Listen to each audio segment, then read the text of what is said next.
oo waxaan kuu hibeeyey noloshayda, laakiin kuguma aysan filnayn miya? Hooyo, jaceylkaaga farxadeyda ayuu ahaa, inaan ku helan riyadeyda ayay ahayd.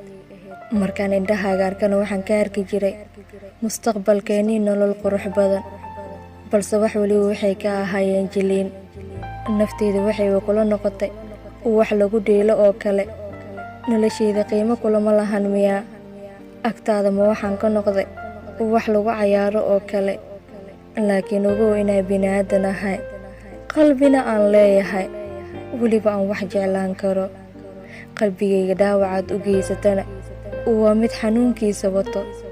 Run ahaantii cashirkaad ii dhigtay si wanaagsan ayaad iigu sharaxday.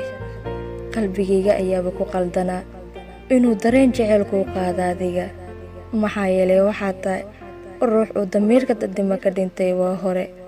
Sida bini'aadanka waad u nooshahay mooye, xayawaanka ayaaba ku dhaama adiga. Sababtoo ah kama xumi inaad qiimahayga garan weydo, balse waxaan ka xumahay qiyaamoola adigoo kale ah inuu noloshayda ku soo biiro.